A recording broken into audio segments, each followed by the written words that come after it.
que parlarà sobre el tema el Club Patí Vic, mig segle d'una entitat arrelada de la ciutat. Sí, m'hi sentim? Senyor alcalde, senyor president, autoritats, socis del club, senyores i senyors. El Club Patí Vic representa un capítol de la història de Vic. 50 anys, mig segle, d'una entitat esportiva que amb els seus èxits ha projectat la imatge de la ciutat arreu. D'entre tots els esports d'equip que es practiquen a la ciutat, no hi ha un ambaixador de tanta categoria com el hoquei. La seva militància a la màxima divisió n'és una prova. Però el club no solament ha estat i és important per l'alta competició, sinó també pel servei que ofereix a la ciutat. Dels pavellons, les pistes de tenis i les piscines del club creades a la dècada dels anys 70 se n'han beneficiat successives generacions d'escolars, entitats i ciutadans de Vic i de la comarca. El mateix nombre actual de socis, que ratlla els 2.000, i les seves respectives famílies representen aproximadament el 20% de la població de la ciutat. I és que el Club Patí Vic és un dels clubs més populars de la ciutat.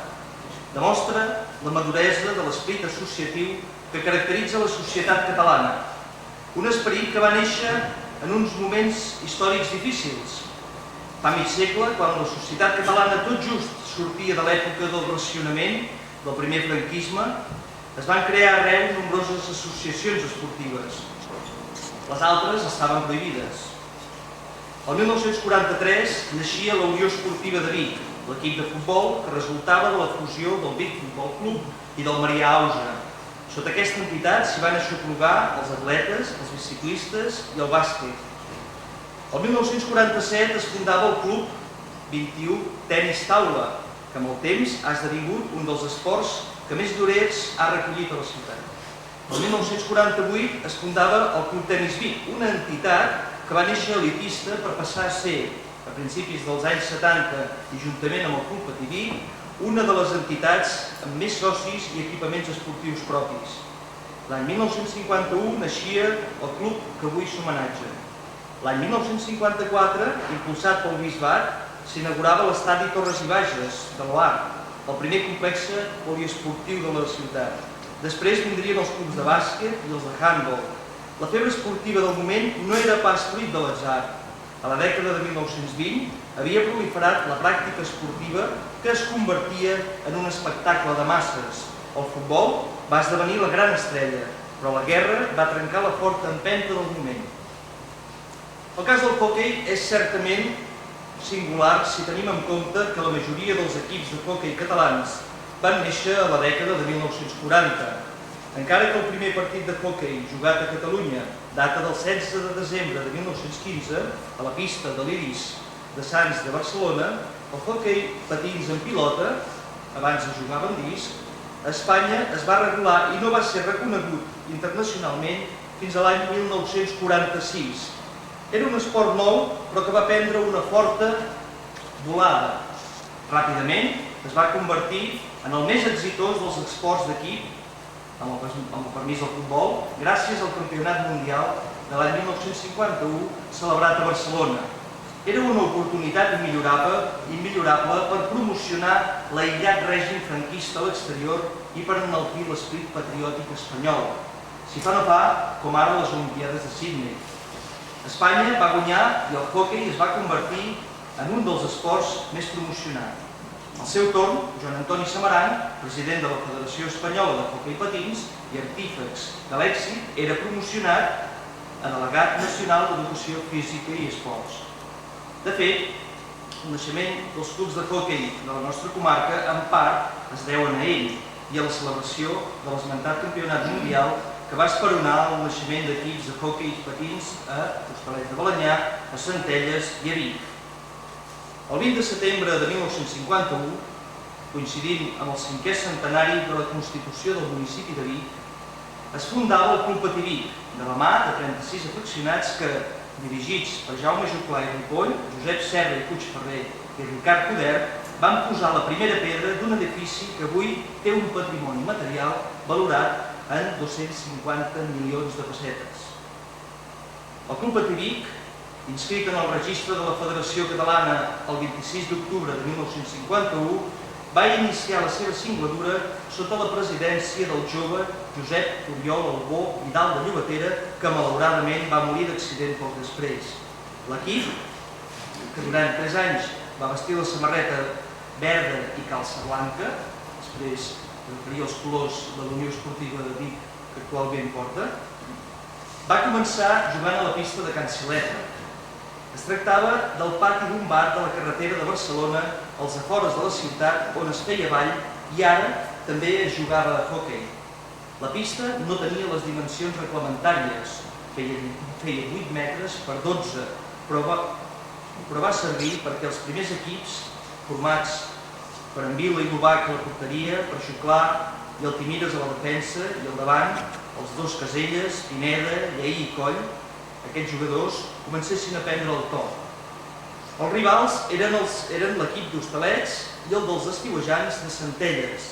De fet, el primer partit oficial no es va jugar fins al maig de 1952 contra l'Apolo Petit Club de Barcelona, recentment proclamat campió d'Espanya de segona divisió, que és la categoria a la qual militaria el Vic fins a l'any 1955. L'estada a Can Xileta va durar poc, a causa de les dimensions de la pista i per les desavinences amb el propietari. Gràcies a les diligències del nou alcalde, recentment nomenat aquell any, Josep Maria Costa Velasco, i el gest de l'empresari palletaire Miquel Serra, la tardor de 1952 el Club Patí es traslladava a una nova pista situada a la riba del Meder, al costat del pont. La pista, com se la coneixia, la va construir el mateix Miquel Serra sobre uns terrenys de la seva propietat.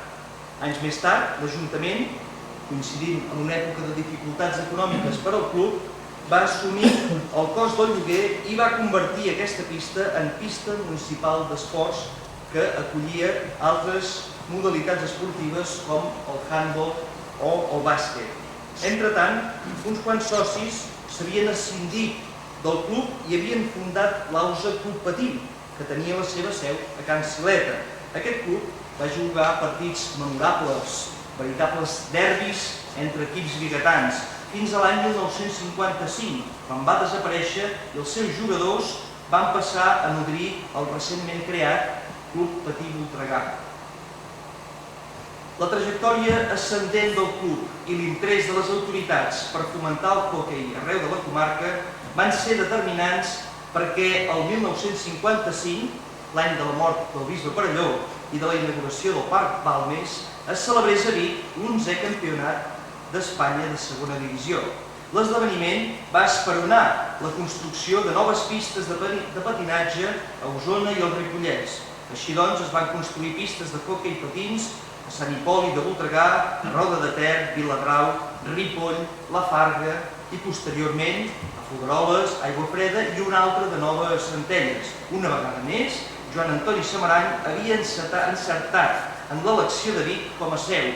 El mateix any, el Club Patí Vic es proclamava subcampió d'Espanya de segona divisió i, després de superar la promoció a Girona, es col·locava a la màxima categoria.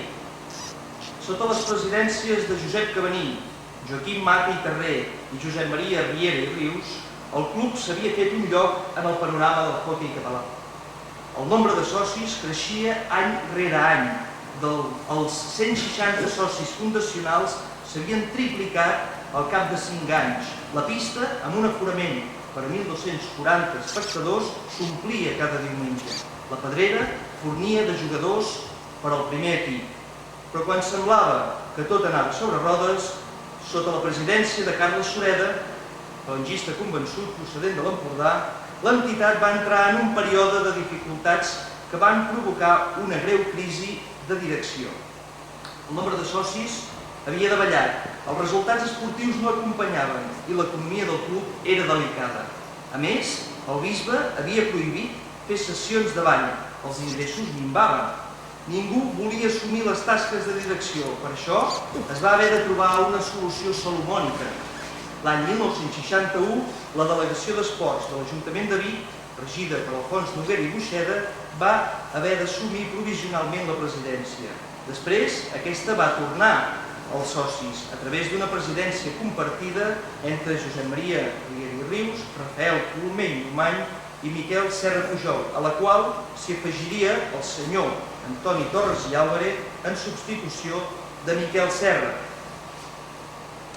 És el moment de parlar de persones com Jaume Portet, que es van abocar de forma decidida al club, com també, per exemple, persones com el nou vicepresident, el doctor Miquel Conill Santies, metge del club i home de hoquei, que també es va convertir en un dels homes clau en el club en un moment de dificultats.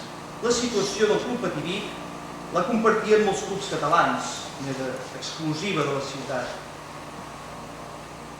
Per fer més atractiu el hoquei, per guanyar més adeptes, l'any 1969, el mateix any de la inauguració de l'Institut Jaume Callís, la federació va reestructurar el campionat i les seves normes de joc. Les porteries van créixer mig metre d'ample i un pam d'alçada. Entretant, a Vic es celebraven els segons campionats d'Espanya juvenils.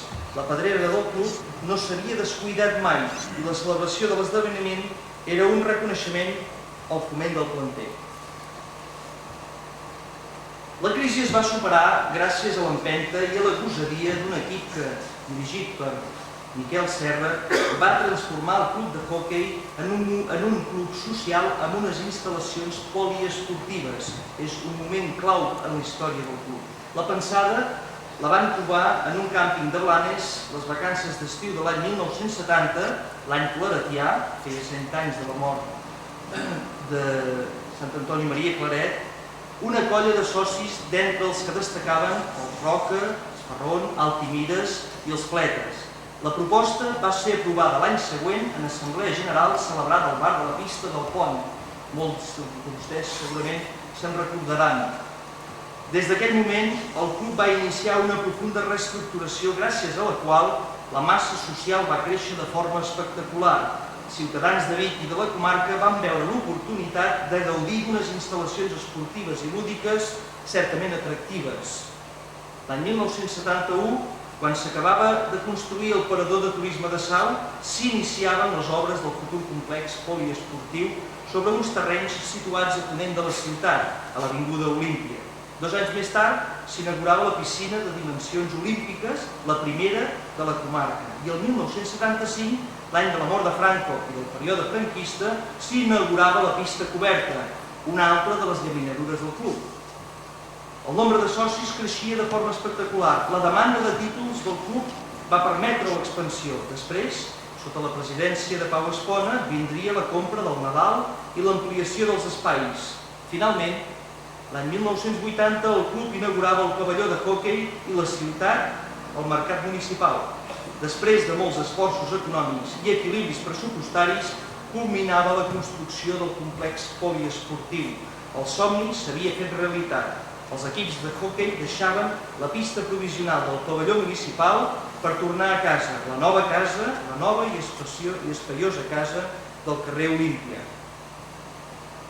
Del punt de vista esportiu, la dècada de 1970 va significar la consolidació de l'equip, que es va instal·lar còmodament a la divisió d'honor. Del 77 al 80 van quedar quarts classificats i en 2 ocasions finalistes de la Copa del Rei. Bé. Però del punt de vista econòmic, el club va quedar fortament endeutat. Els totxos passaven factura. S'acostaven temps difícils del punt de vista financer. Les juntes directives de la dècada de 1980, encapçalades per Miquel Estrada i per Pere Puntí, van haver de gestionar el deute. I ho van fer de forma admirable. La mateixa trajectòria de l'equip reflexa les dificultats d'aquesta època. Del 85 al 89, l'equip se l'anomena l'equip ascensor, perquè alternativament pujava i baixava de categoria.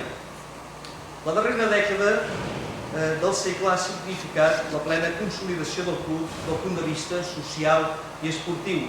El nombre de socis, les finances del club, l'ambient que respira a la recentment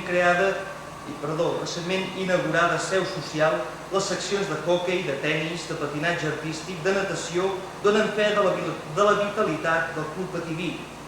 Sota la presidència de Santi Benito, un excel·lent jugador que amb el temps va assumir la direcció del club, s'han assolit els millors èxits esportius de Vic. Anem-nos a detallar els més importants. Subcampió de la Lliga Catalana el 92, temporada 92-93. Subcampió de la Copa Cers l'any següent. Subcampió de la Copa del Rei i de la Lliga Catalana la temporada 94 i 95. Tercer classificat a la Divisió d'Honor el 97. Segon, la temporada que va acabar el 98 i campió de la Copa del Rei l'any passat. Any rere any, cada temporada el club ha estat al capdamunt del hoquei espanyol i el seu futur està assegurat gràcies a l'atenció que es dedica al planter.